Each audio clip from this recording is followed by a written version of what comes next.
오늘의 책은 마음이 흐르는 대로 페이지 110.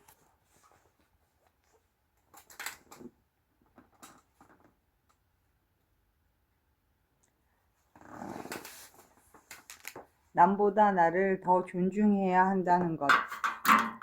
남녀 관계나 결혼 생활에서 보면 성별에 대한 사회적인 기대치나 성 역할이 정해져 있는 경우가 많다.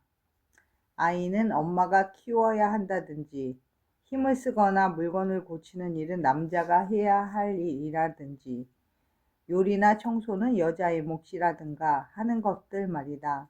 그러나 이렇게 서로의 역할을 성별에 따라 나누다 보면 서로 간의 서운함과 불만이 쌓이기 마련이다. 사실 혼자 살 때에는 이러한 기대치로부터 영향을 받지 않은 채 자유로운 삶을 살았다. 병원 생활이 너무 바빠 요리를 할 틈조차 없었고 애초에 그럴 관심과 마음도 없었다. 일을 할 때도 남자 직원들에게 기대는 일 없이 육체적으로 힘이 필요한 일이든 당직이든 내가 더 앞장서서 해내곤 했다. 그런데 결혼을 하고 나니 이상하게도 마음이 달라졌다. 남편이 늦게까지 일하고 들어오는 날에는 더 일찍 퇴근한 내가 저녁 식사 정도는 차려야 하는 것 아닌가 하는 생각이 슬쩍 들기 시작했다. 이래서 보고 배우고 자라온 환경, 그리고 사회적인 기대치가 정말 무서운 것이다. 남편이 원한 것도 아니고 시부모님이 강요한 것도 아닌데 나도 모르게 일을 하고 들어와 녹초가 된 상태에서도 남편에게 밥을 해줘야 한다는 통념에 따라 행동하고 있었다. 나는 혼자 살 때부터 정말 알아주는 요리 바보였다. 요리에는 유독 서툴러서 장을 보고 재료를 다듬고 무언가를 만들어내는데 남들보다 몇 배의 시간이 걸렸다. 그런 내가 힘겹게 저녁 식사를 차렸는데도 남편은 맛이 없다며 불평만 늘어놓곤 했다. 이후에 남편은 내가 저녁을 해놓았다고 하면 집에 오는 길에 맥도날드에 들러 햄버거를 먹고 왔다고 털어놓았다. 내가 해준 저녁 식사가 먹기도 힘들 만큼 맛이 없었나 보다. 당시에는 남편이 얼마 먹지도 않는데 왜 이렇게 살이 찌나 고민했는데 알고 보니 저녁을 2번 먹고 있었던 것이다. 그러니 남편은 대체 왜 적성에도 안 맞는 일로 스트레스를 받느냐, 그냥 밖에서 먹거나 시켜 먹자는 말을 했고, 그때마다 나는 내 정성과 노력을 몰라주는 남편에게 섭섭한 마음을 감출 수가 없었다.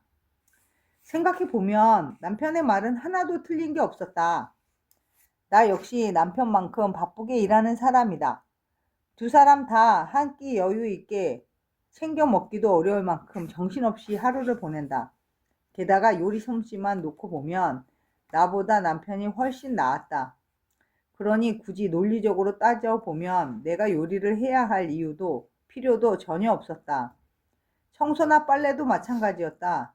결국 아무도 집안일을 요구한 적이 없는데 사회나 문화적 통념이 주는 암묵적인 강요 탓에 나는 아무런 비판 의식 없이 이를 고스란히 받아들이고 혼자 괴로워했던 것이다.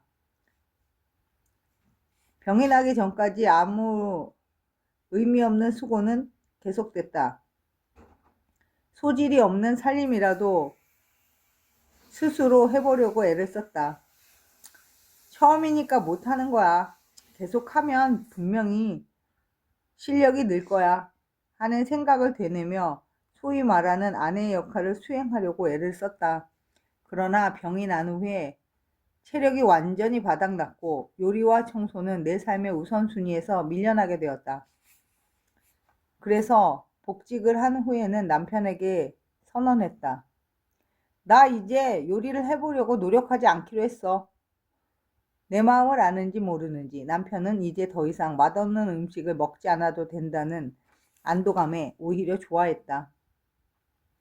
요리를 하고 몇 번이나 가스불을 끄지 않아서 집을 날려먹을 뻔한 적도 있었던 터라 좋은 생각이야 하며 내 결정을 지지해 주었다. 그 일을 계기로 나는 나의 소중한 에너지를 괴로운 일에 쓸 필요가 없다는 사실을 분명하게 깨달았다. 지금 우리 부부는 각자 자신의 빨래는 알아서 하고 청소는 로봇 청소기에게 맡긴다. 바닥을 닦는 일은 남편이, 음식은 좋아하는 식당에서 먹고 15분 끓이면 되는 레토르트 요리를 사서 집에서 뚝딱 해결한다. 가끔 시댁 손님이 오는 날에는 남편이 요리한다. 우리 시어머니는 내가 밥을 잘 안 차려줘서 남편의 머리가 벌써 빠진다고 못마땅해 하시는 것 같기도 하지만, 이런 삶을 산다고 해서 내가 형편없는 아내인 것도 남편이 성인 군자인 것도 아니다. 그저 우리 서로의 상황과 능력에 맞춰 서로가 잘할 수 있는 일을 해낼 뿐이다.